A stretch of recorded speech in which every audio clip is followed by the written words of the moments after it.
O Senhor esteja convosco. Ele está entre nós. Proclamação do Evangelho de Jesus Cristo, segundo Lucas. Glória a vós, Senhor.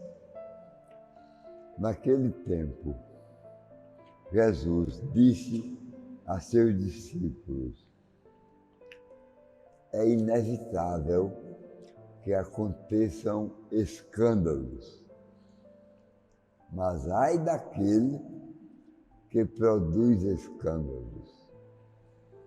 Seria melhor para ele que lhe amarrassem uma pedra de moinho no pescoço e o jogassem no mar, do que escandalizar um desses pequeninos. Presta atenção. Se o teu irmão pecar, repreende-o. Se ele se converter, perdoa-lhe. Se ele pecar contra ti 7 vezes, num só dia, e 7 vezes vier a ti, dizendo: estou arrependido, tu deves perdoá-lo. Os apóstolos disseram ao Senhor: aumenta a nossa fé. O Senhor respondeu: se vós tivesseis fé, mesmo pequena como um grão de mostarda, poderíeis dizer a esta amoreira: arranca-te daqui e planta-te no mar, e ela vos obedeceria. Palavra da salvação. Glória a vós, Senhor. Meus irmãos,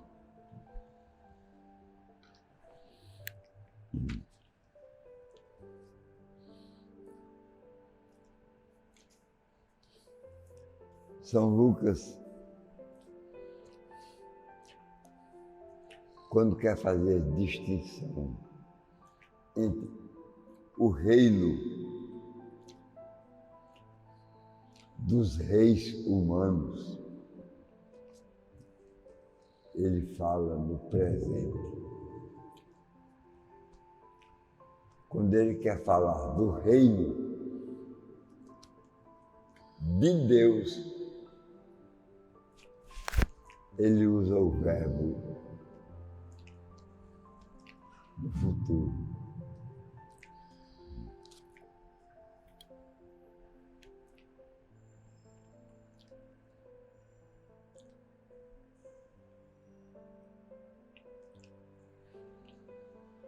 As línguas têm uma forma diferente de usar o tempo e o modo dos verbos. Por exemplo, na língua italiana, se usa essa expressão quando vier o reino. Ele usa esse vier no futuro. Quando virá o reino. Não usa dessa forma meio condicional. Quando vier. O italiano não usa quando vier.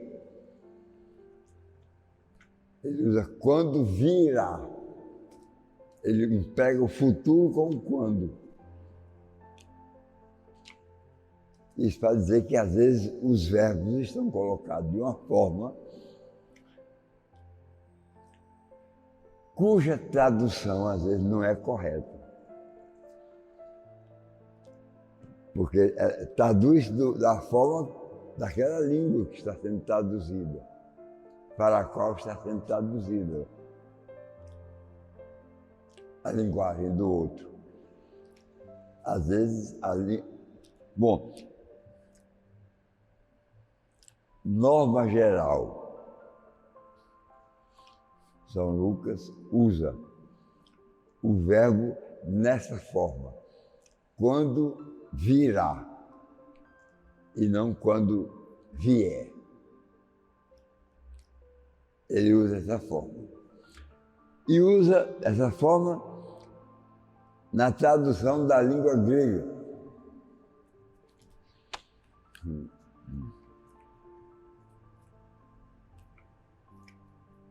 Ophestai. Quando o meu reino vier, uma expressão de Jesus, quando o meu reino vier, tal coisa acontecerá desse jeito. Então, aqui tem dois futuros. Quando vier, que aí a língua diz quando virá, é um futuro. Acontecerão no futuro tais coisas. Então, mas tem a hora que ele diz assim, e o reino já veio. Como é que virá? Quando virá, ninguém sabe quando. Quando? Quando virá. Quando vier. Acontecerá tal coisa. Ou acontecerão tais coisas. E você já tem uma certa ideia. Quando o céu escurece, de dia, é porque vai chover. Quando chega a primavera, brotam-se as rosas, as flores, nascem os brotos. Já não usa mais nascerão. Quando vier, nasce isso. Aí usa o verbo nascer no presente, é o presente histórico, sobretudo quando aconteceu. Todo verão aparecem as rosas, aparecem os brotos, verão, primavera, inverno, outono, inverno, verão, outono, inverno, primavera, verão. Quando chegar o verão, aconteceu a primavera. Então, aconteceu é perpétuo passado. Pode-se dizer, quando aconteceu a primavera,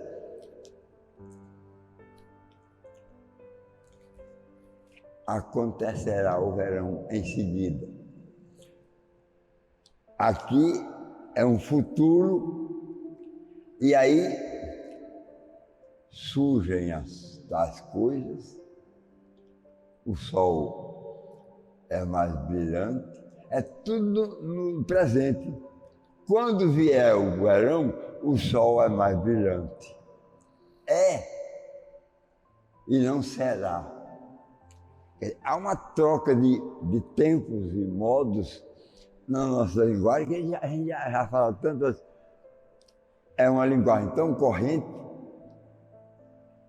entre aqueles que falam aquela língua que ninguém nota mais que está misturando presente com futuro, futuro com passado, passado com presente. Aí chama de o presente histórico. É um presente passado. O presente histórico já aconteceu. Mas eu estou trazendo para hoje e estou dizendo como você está acontecendo hoje. Aí chega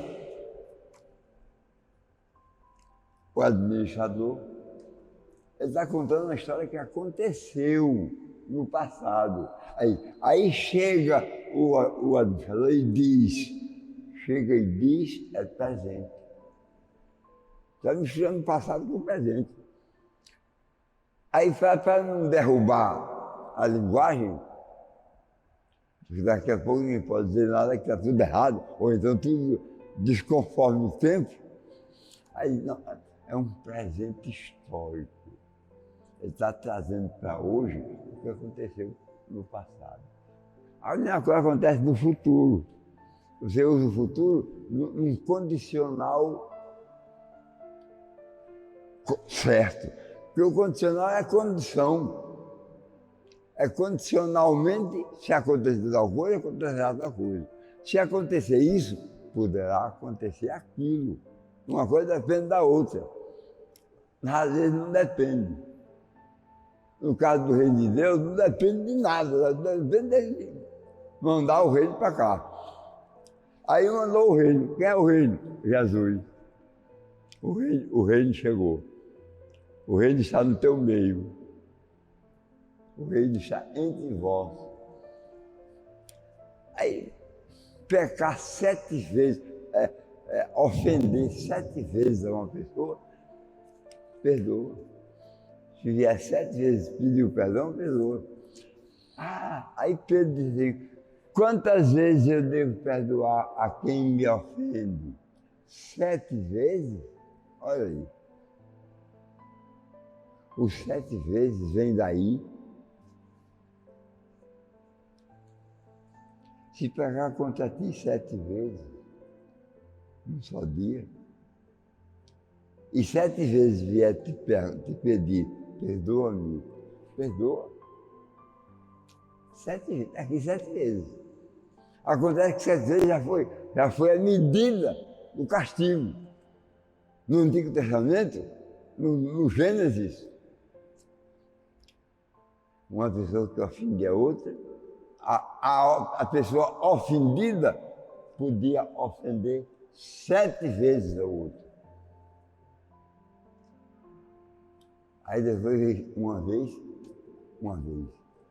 2 vezes, 2 vezes, 3 vezes, 3 vezes.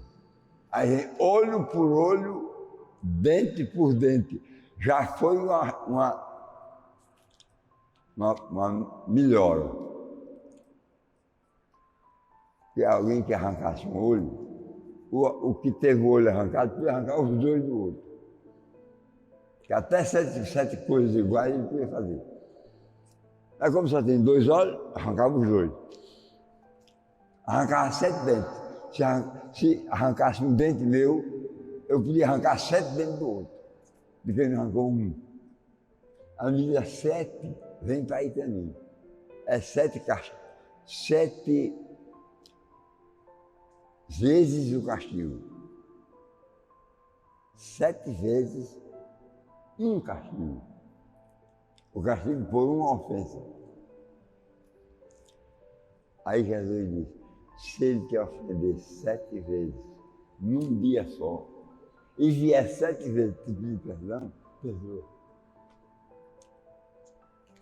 Aí são 7 vezes ou uma vez de cada vez?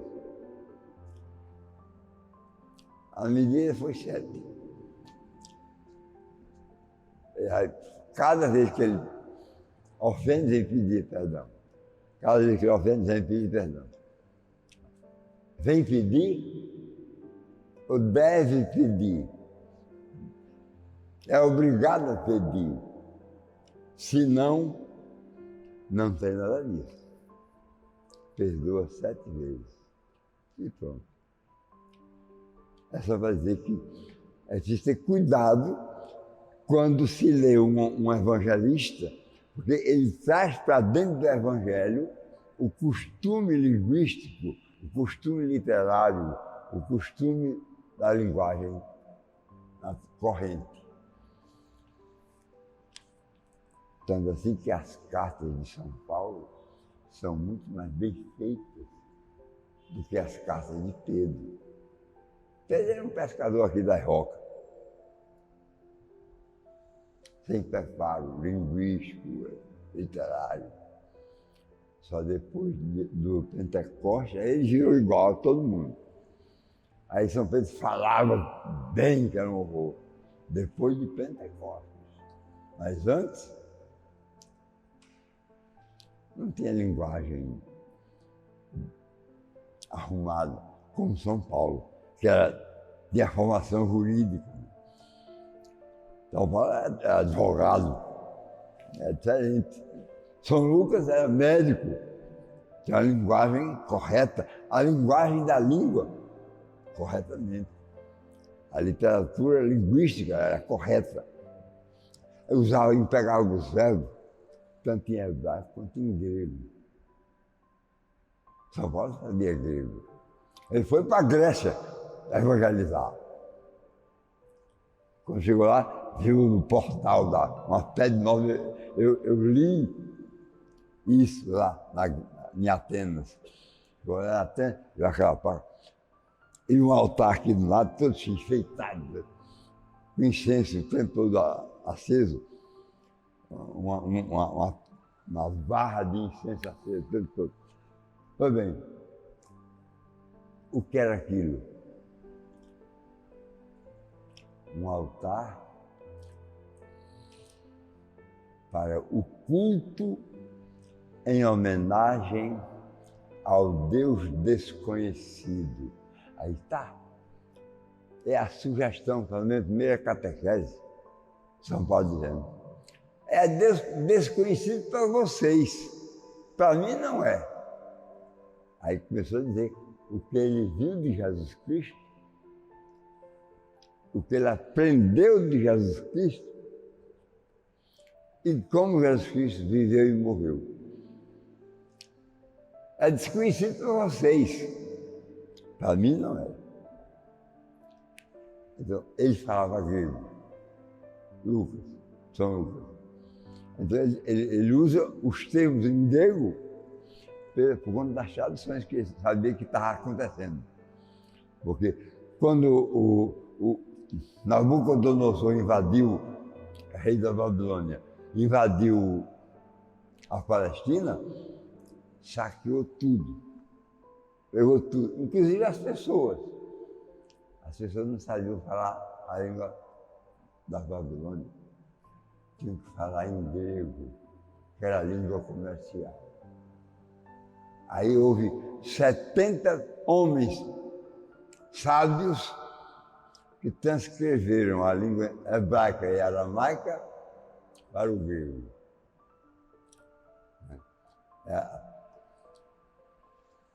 A Bíblia, a tradução, a versão dos 70. 70 homens sábios foram convocados para converter o hebraico do Antigo Testamento no grego. E o hebraico aramaico do Novo também para o grego. Aí chamou-se versão dos 70. Então, essa ruma de palavras em grego que tem na Bíblia hoje, nas traduções, vem da versão dos 70. É em grego. Homens sábios, sabiam a língua e sabiam pelo menos um pouco da exegese do hebraico e do aramaico. Pois bem, um dia desse eu usei uma palavra que parecia ser uma novidade. Soteriologia. É uma palavra que vem das análises exegéticas do evangelista Lucas. Soterialidade, ou seja, o emprego dos axiomas, dos provérbios, das parábolas, do ensinamento em geral, de Jesus com referência à salvação. Soter, em grego, significa salvação. Soteriologia é o emprego de uma teologia soteriológica, ou seja, teologia da salvação.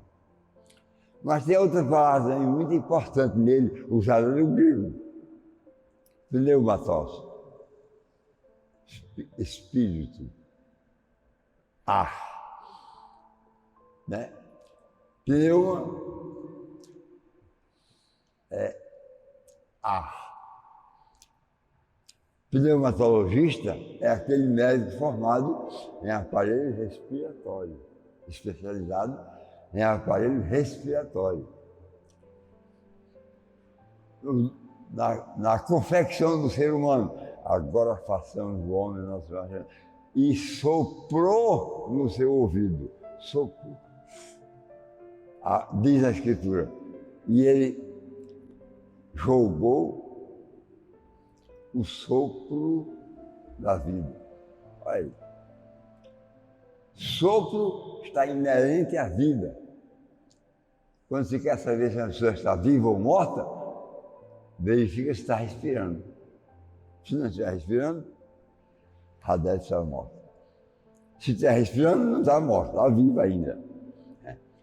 Aí no interior até coloca um espelho perto do nariz da pessoa. Eu coloquei isso no nariz da minha mãe. Minha mãe anoiteceu viva e quando o dia amanheceu ela estava morta. Mas ninguém tinha certeza. Eu fui chamar o médico, mas antes eu coloquei um espelho perto do nariz dela. Não embaçava nada. Quer dizer, minha mãe estava morta já. Aí eu chamei o médico, o doutor Ivanildo, está aqui.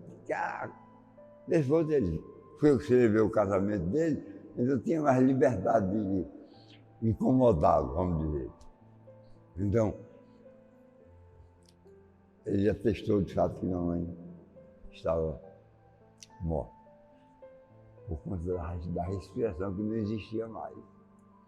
Então, pneumatose tanto é ar como espírito, a alma da pessoa, o espírito. Então, são palavras que são muito usadas. Soter, em Lucas, Salvador. Ou então, pneumatose, espírito, aquele que vai ser premiado na vida eterna. Aí aquele assim, se teu irmão pecar, depois se converter, ele vai pedir perdão. Aí perdoa. Aí assim, e quem escandalizar uma criança? Olha o grau, olha a diferença da linguagem. Se ele pecar contra ti 7 vezes ao dia, num dia só, e converter-se e vier pedir perdão, perdoa. Agora, se escandalizar uma criança, seria melhor jogar um amor, aquela pedra que tritura o trigo e o milho, tão pesada ela é, no moinho, amarrar uma daquela e jogar a pessoa com o pescoço amarrado pela corda, na corda, no mar. Porque esse não se salva. Não se salva nem na vida humana, nem na vida eterna. Pois bem, eu só vou dizer que não é fácil se ler a Bíblia sem uma orientação. Não é fácil. Porque vai raciocinar com termos linguísticos da sua língua, que nem sempre a versão respeitou o traço literário da língua original. Não é fácil. Mas vamos pedir a virtude teologal da fé.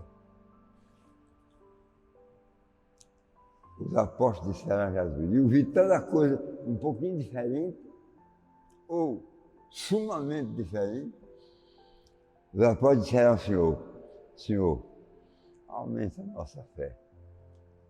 Senão nós vamos ficar iguais aos que não entendem, não buscam a verdade e supõem que o Senhor está falando errado. Vão julgar a literatura de Deus, de Jesus, o Verbo eterno, que não vai errar, eterno. O que ele disser é aquilo. Não tinha luz não, não tem não, faça-se a luz. A luz foi feita. No princípio era o verbo. O verbo é verbo, é Dei Verbum, palavra de Deus, não é o verbo eu faço isso, eu faço aquilo, eu fiz, eu vou fazer, eu farei. Não. Quando eu fizer, não é verbo no sentido da flexão temporal. Verbum, em latim, significa palavra. É uma pessoa de palavra. Persona verbi. Pessoa de palavra. É diferente. Palavra de Deus, palavra vem do eterno. Aí, dizer que Deus mente, dizer que Deus erra, dizer que Deus atrapalhou-se.